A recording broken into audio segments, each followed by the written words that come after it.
Hi, in this video I'm showing the game between John Burke and Wesley So from round 7 of US Championship. The opening was, like in most cases in this tournament, Ruy Lopez. And again, anti-Berlin happened. Bishop c5, and they just developed normally. Rook e8, knight bd2.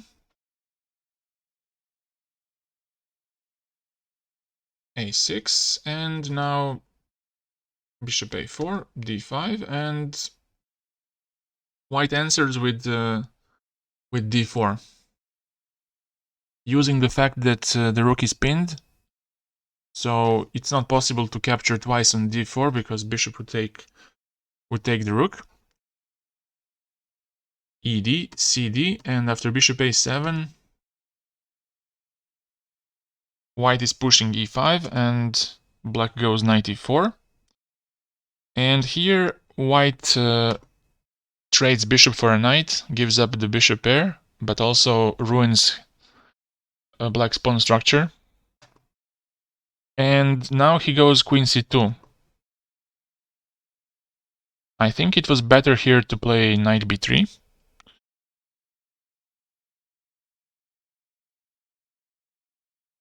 But I think that white was afraid of a pin like bishop g4, and after bishop e3, f6.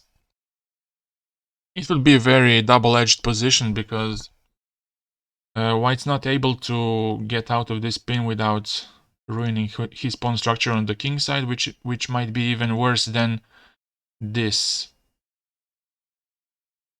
pawn structure because it's near the king. So instead he wanted to avoid this bishop g4 idea, and he went queen c2, attacking both knight on e4 and pawn on c6. But Wesley ignores the threat and he goes bishop f5, defends the knight, but leaves the pawn on c6 unprotected. White took on c6, and now rook gets active. Rook e6, attacks the queen with tempo, and now the only square left is a4, because if white goes knight to c2, then there's this option of knight g3, capturing the rook. And if he goes to b7, then simply rook b6 traps the queen. So he goes to a4, and now black opens up the position in the center with c5. Also, he wants to activate his bishop from a7. Take on c5, and after queen f4, bishop d3 happened. And now this rook on f1 is really a target. And white here played b4. If he tried something like rook d1, then black would have bishop e2, and if he goes back, knight d3 would capture this rook. And if he went to e1, which is better, black would have bishop b5, and now knight d3 would be an unpleasant threat, also targeting f2. So white decides to play b4 to give up the exchange in order to get his pieces more active. Black played first knight e4, because now if he moves the rook, f2 pawn is hanging, which is even worse than giving up the exchange. Knight takes, de, attacking the knight, and also keeping an eye on the rook on f1. Knight g5 first, and rook e7, defending the f7 pawn. And here white went bishop b2. Here it was interesting to give up the exchange on the other way, to play rook d1, and after bishop d4, which would certainly lose the rook on a1.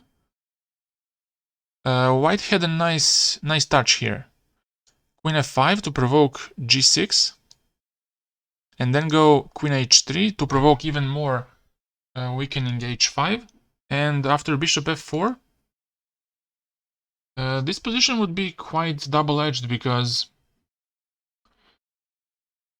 black's dark squares around the king would be weak after bishop a1, rook a1, let's say. And it wouldn't be so easy for black to convert his advantage because of potential weakness around the king. So instead of this, he played bishop b2. And now Wesley played first e3.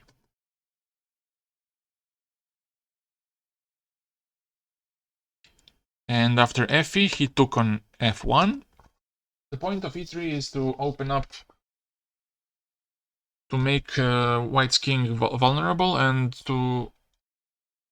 also this e-pawn was hanging anyways, so why not double the pawn on e3 and e5 if you're already losing the pawn on e4. He went queen d3 to attack the pawn, bishop d4, took, and took back with the pawn. And now black plays rook d8, trying to take on d4. White defends it. And black goes queen c3, attacking on b4. Now white is making some space for his king. And also he's trying to advance his pawn towards h6, when he would provoke some weaknesses in black's camp. Black took, and after h5, Wesley decides to go with h6 to stop this pawn from advancing. Now white goes g4, trying to open up the king side with g5. Black plays rook b7, and now first he goes queen e4.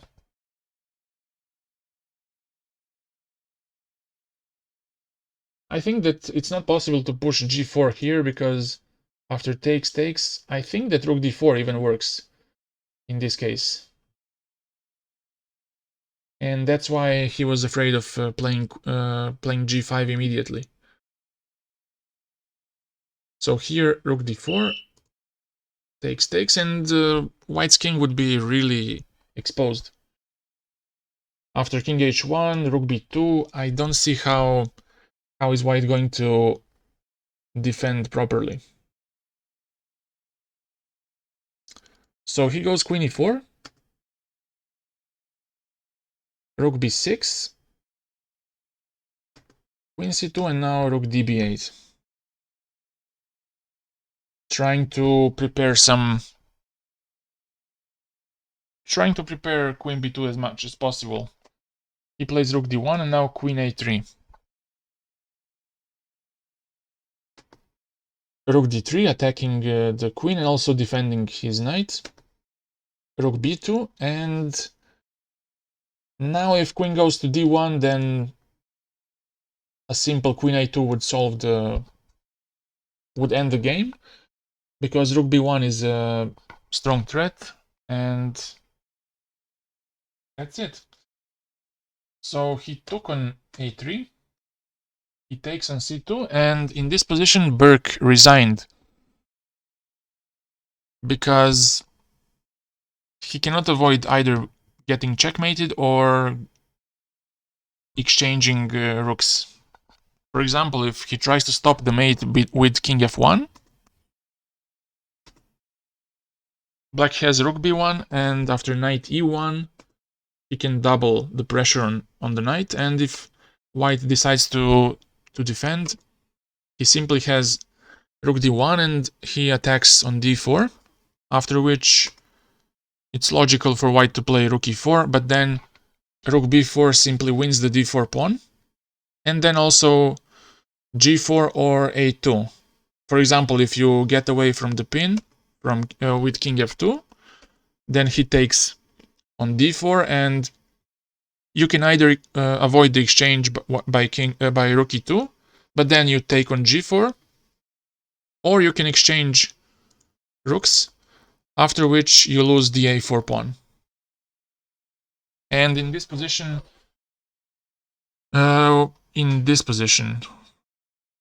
White resigned because he could not handle these two rooks.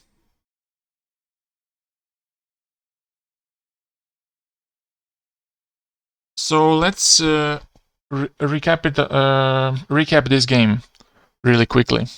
I think the main mistake was that he didn't. First, troubles started with queen c2.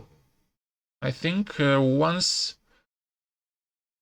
he got active, once the black's rook got active on e6, it started, and also opening with c5 caused a lot of trouble. Also, after in this position,